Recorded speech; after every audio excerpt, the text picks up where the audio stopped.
Welcome back to business. You already know my father's business. Walked 3,125 miles just for you. Yep, that's the message for today. You know, how many miles you willing to walk?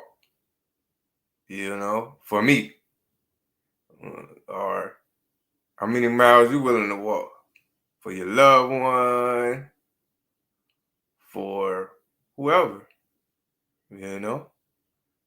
Again, we got to go back to the number one example, Yahshua, the one that came, our Messiah, and died for us. How many miles he walked?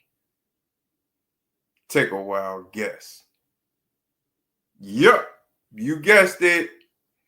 3,125.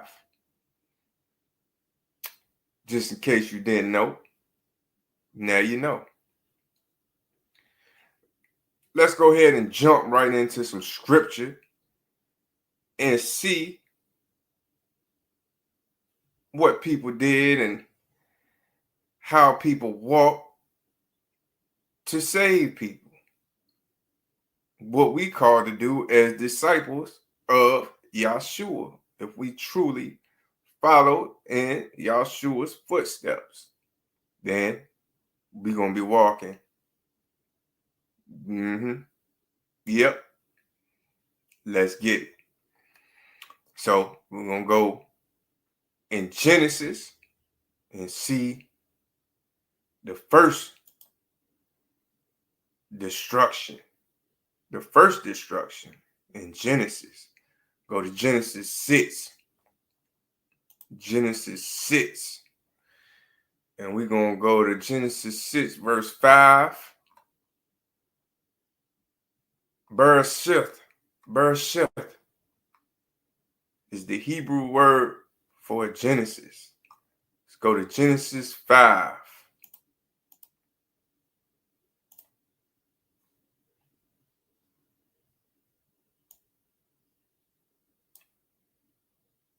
And Yahuwah saw that the wickedness of man was great in the earth, and that every inclination of the thoughts of his heart was only evil continually. And Yahuwah was sorry that he had made man on earth, and he was grieved in his heart. We're gonna read Genesis 5 through 9. Genesis 6, 5 through 9. Keep going.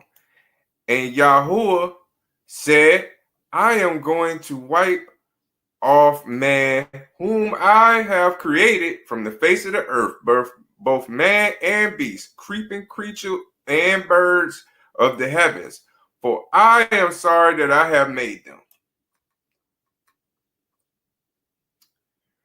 But Noah found favor in the eyes of Yahuwah.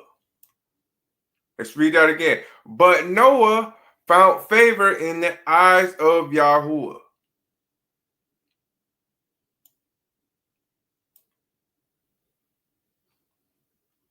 And 9, this is the genealogy of Noah. Noah was a righteous man, perfect in his generations. Noah walked with Elohim. He walked with Elohim, right? He walked with Yah. Noah. Not Noah and Mark Noah and Tony or whoever. It was Noah. That's one person. And we all know the story of Noah and the ark, and he built the ark, and was righteous and listened to our Father Yah, and everything started over because of Noah. One person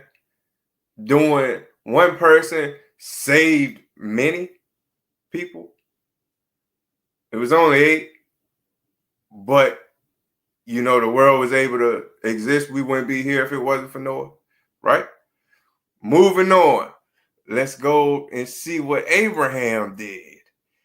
And we're going to go to, we're going to stay in Genesis. We'll stay in Genesis 18. We're going to go to Genesis 18 and read a little bit. Genesis 18. What page that's on? 59.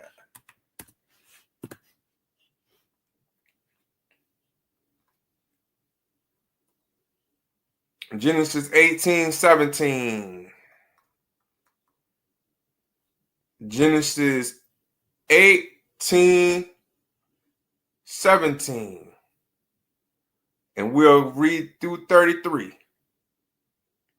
And Yahuwah said, shall I hide from Abraham? Abram was his name then. What I'm doing?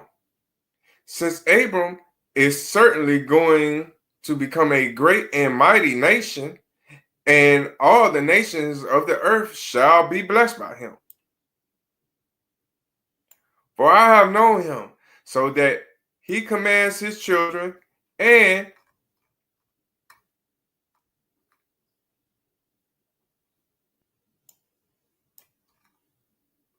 his household after him to guard the way of Yahuwah, to do righteousness and right ruling, so that Yahuwah brings to Abram what he has spoken to him.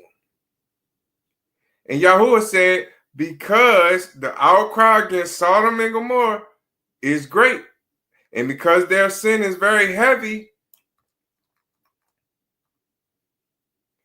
I'm going down now to see whether they have done altogether according to the outcry against it has come to me. And if not, I know.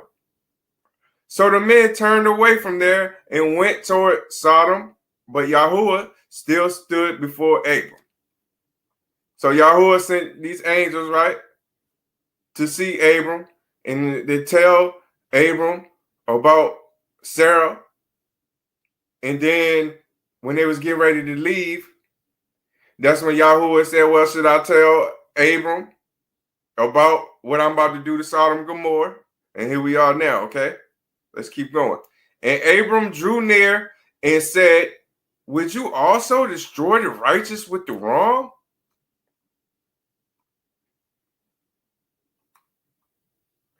Suppose there are 50 righteous within the city. Would you also destroy the place and not spare it for the 50 righteous in it? So if there's 50 righteous people in the city, is he not going to spare the city? Just for them? That's what Abram was asking y'all. Far be it from you to act in this way, to slay the righteous with the wrong, so that the righteous should be as the wrong. Far be it from you. Does the judge of all the earth not do right? He talking to y'all like that, right? And Yahshua said, if I find Sodom 50 righteous within the city, then I shall spare all the place for their sake. You see that? And he said, because of the 50 righteous, that he would spare all, not just the 50. Let's keep going. And Abram answered and said, look, please, who am I but dust and ashes? Have taken it upon myself to speak to Yahuwah. Suppose there are 5 less than 50 righteous. Would you destroy all the city of lack of 5? And he said, if I find 45, I do not destroy it.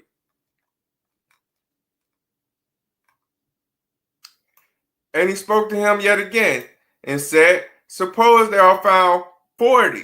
And he said, I would not do it for the sake of the 40. And he said, let not Yahuwah be displeased. Let me speak. Suppose there are 30. And he said, I would not do it if I found 30. And he said, look, please, I have taken it upon myself to speak to Yahuwah. Suppose there are found 20. And he said, I will not destroy it for the sake of those 20, right? For the sake of those 20. He would not destroy it. And he said, let not Yahuwah be displeased. Let me speak only this one last time. Suppose there are found 10. And he said, I will not destroy it for the sake of the 10. Then Yahuwah went away as soon as he had ended speaking to Abram, and Abraham returned to this place, right? Let's go down to 19. Let's read this one last verse. And the two messengers came to Sodom in the evening, and Lot was sitting at the gate of Sodom. And when Lot saw them, he rose up to meet them, and he bowed himself with his face toward the ground. Okay? So now we know that Abram had a conversation with Yah, the Most High God, and was asking them, you know, will he spare? You know, just say it's the population of any city. It's probably be like what? 200,000 or something. Okay, just a regular little city, right? 200,000. Would Yah spare if it was 10 righteous people in that city? He said that he would spare, he wouldn't destroy that city if it was 10 of them in that city. Now that we know that, right? So now the angels going down to Sodom and Gomorrah. That's where Lot, right? Lot and his wife and his family lived at, right? And Lot saw them coming and meet them, right? Okay. Let's go to 19. Let's go to 12. And let's read through 17. And the men said to Lot, have you anyone else here, a son-in-law, your sons, your daughters, or whoever you have in the city? Bring them out of this place. For we are going to destroy this place because the cry against them has grown great before the face of Yahuwah, and Yahuwah has sent us to destroy it. And Lot went out and spoke to his sons-in-law who had married his daughters and said, get up, get out of this place, for Yahuwah is going to destroy the city. But his son-in-law,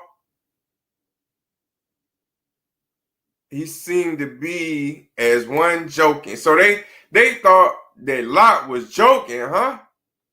They thought he was joking. Yeah.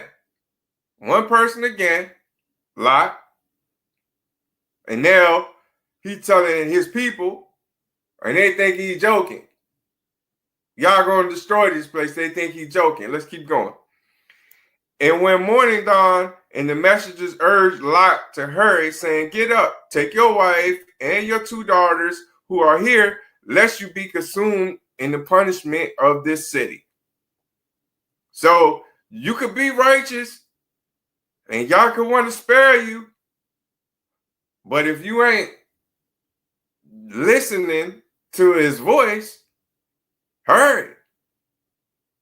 Unless you be consumed in the punishment, you're going to be exactly with the punishment that's coming. You're going to be with them if you don't hurry and do what y'all tell you to do when he send his messages, right? Okay. And while he laughed, the men took hold of his hand and his wife's hand and the hands of his two daughters, Yah having compassion on him, and they brought him out and set them outside of the city. So we can see, and he was taking his time, right? So they took him out, took him by the hand, they dragged him out of there. Because Yah had compassion on, like, look, I'm about to destroy this, you better hurry up and get them out. And he had compassion, and they took him out of the city. And it came to be when they had brought them outside that he said, escape for your life. Do not look behind nor stay anywhere in the plain. Escape to the mountains lest you be consumed. Right? So he gave him direction. Escape for your life. Escape to the mountains. Escape for your life. Right? Do not look back. But we know what happened to Lot's wife. If y'all doing what you're supposed to be doing in studying scripture and reading up, we know that Lot's wife looked back, right? And we know what we just read about his sons-in-laws and some of his people thought he was joking. So they got left behind too and got destroyed, right? All right, let's move on. Let's go see what Moses was talking about. See how Moses walked, to save his people. Let's see what Moses did. Let's go to Exodus 3. Let's go to Exodus 3. Exodus 3.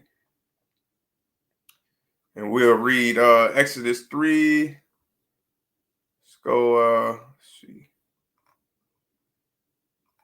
1 through 11.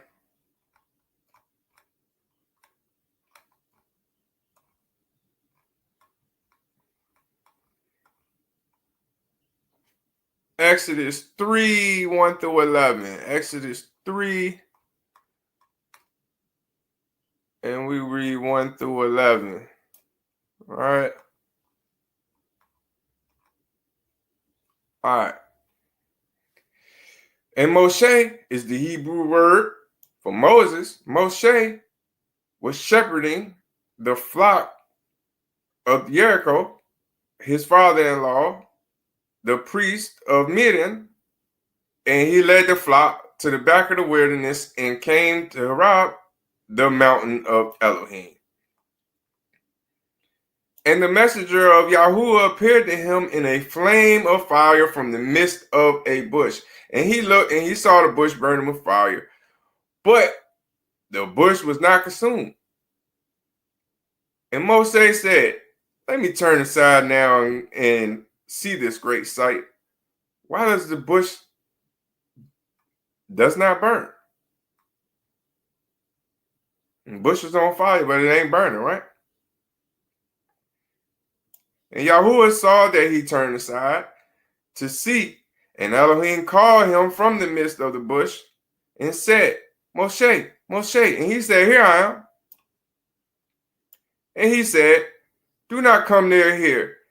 Take your sandals off your feet, for this place on which you are standing is a set apart ground.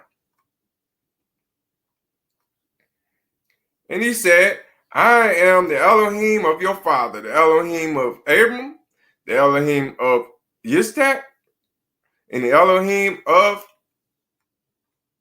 Jacob. And Moshe hid his face, for he was afraid of Elohim, right? So this was the God of his ancestors, of Abraham, Isaac, and Jacob, right? And he was afraid.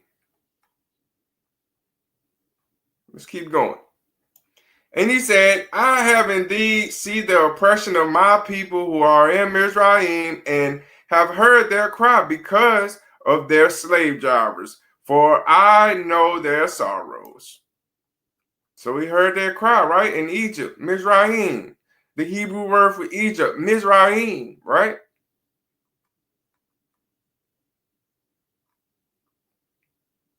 And I have come down to deliver them from the hand of the Mizrahites, and to bring them up from that land to a good and spacious land, to a land flowing with milk and honey, to the place of the Canaanites and the Hittites and the Amorites and the Perizzites and the Hittites and the Yepites.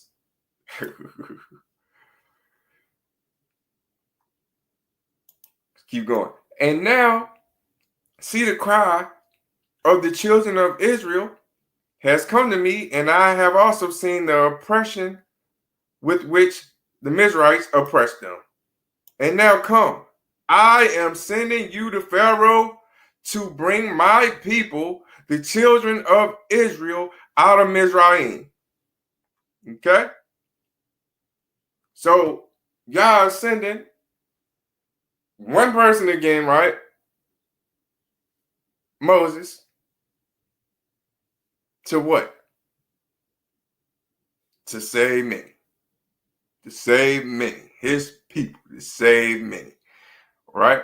Let's go one more verse. And Moses said to Allah, who am I that I should go to Pharaoh, that I should bring the children of Israel out of Mizraim? So who am I? Who am I? Am I'm nobody, but you're going to choose me to save a lot of people? Man, I really encourage, if you haven't read Exodus and just the history on Moses, oh man, you need to read it. You need to go read it right now. Cut me off. Go read Moshe. Go read the Torah. Matter of fact, go read the first 5 books, of your Bible or whatever you're reading. Go read it now. All right, let's go see what Jonah was talking about. Let's see what Jonah was talking about. We're going to go to Jonah 1. Started Yonah. Yonah is the Hebrew word for Jonah. Right? Let's read 1 through 3 right quick. And the word of Yahuwah came to Yonah, son of Emta, saying, arise, go to Nineveh, the great city, and cry out against it, for their evils have come up before me. But Yonah rose up to flee to Tarshish from the presence of Yahuwah and went down the that's Jericho, right? Jericho, but Jethro, and found a ship going to Tarshish. And he paid the fare and went down into it to go with them to Tarshish from the presence of Yahuwah, right? So he rose up to flee. That's the main thing we need to learn from these scriptures. He rose up to flee from the presence of Yahuwah, right? He rose up to flee from the presence of Yahuwah. Now, let's go to Yonah 3. Yonah 3, right? And we'll read 1 through 10. Yonah 3, 1 through 10. Jonah 3, 1 through 10.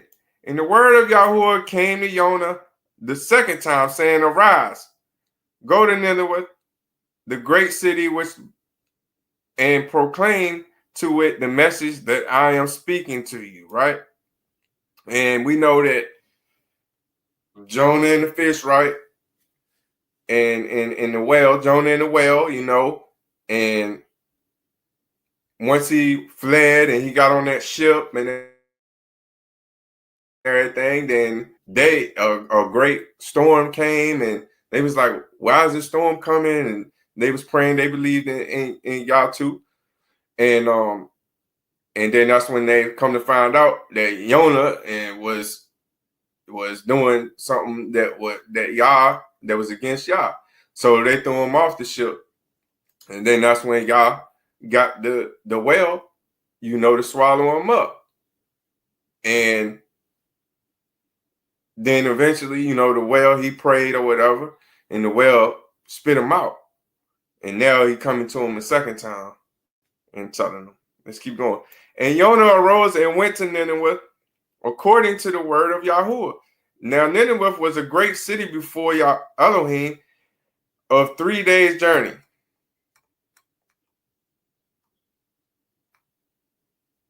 And Yonah began to go in the city on the first day's walk, and he cried out and said, yet 40 days and Nineveh shall be overthrown. And the men of Nineveh believed in Elohim and proclaimed a fast and put on sackcloth from the greatest to the least of them. And the word reached the sovereign of Nineveh. So he arose from his throne, right? And he took off his robe and covered himself with sackcloth and sat in ashes, right? So the king, the leader, he even started fasting and stuff. Moving on. And he proclaimed and said throughout Nineveh, by degree of the sovereign of his nobles, no man or beast or herd or flock should taste whatever. Let them not eat. Let them not even drink water. But let man and beast be covered with sackcloth and call mightily to Elohim. Right? Pray out to Elohim, right? Pray out. Because he said he didn't send one of his messengers to us. And let each one turn from his evil ways and from the violence that is in his hands. Who knows whether Elohim does turn and relent and shall turn away from the heat of his displeasure so that we do not perish. Right? So they started repenting and fasting, sackcloth and ashes. And Elohim saw their works, that they turned from their evil way, and Elohim relented from the evil which he had said he would do to them, and he did not do it. So, if Jonah would have never did that, then these people would have never repented and changed their way. They would have got destroyed, right? One person, Jonah. One person, Jonah. Jonah was chosen for a mission, right? Jonah was chosen for a mission. So, when we're chosen for a mission, then we need to arise and go. You know, Yahshua, he walked 3,125 miles in his ministry. How many miles have you walked? Me personally, I've walked a lot of miles. I've been, all over the country to deliver these messages of Yahuwah, the great Basora, the good news, his word, to spread his love, his message. That's what I do. That's what I enjoy doing. And that is what I'm going to continue doing until the great day comes and it's destruction. It's no more messages. There's no more walking miles, putting in his work, standing on business.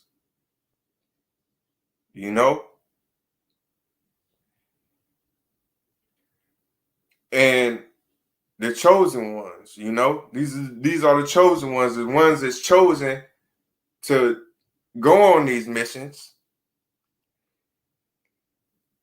And I'm going to leave off with this. There's also female chosen ones, right? There's female chosen ones. And that's going to be my next video. So we're going to stop right there. So I hope y'all got something out of this video. I'll be praying for y'all. I love y'all. Peace. Until next time. I'll be checking y'all out, Until next time.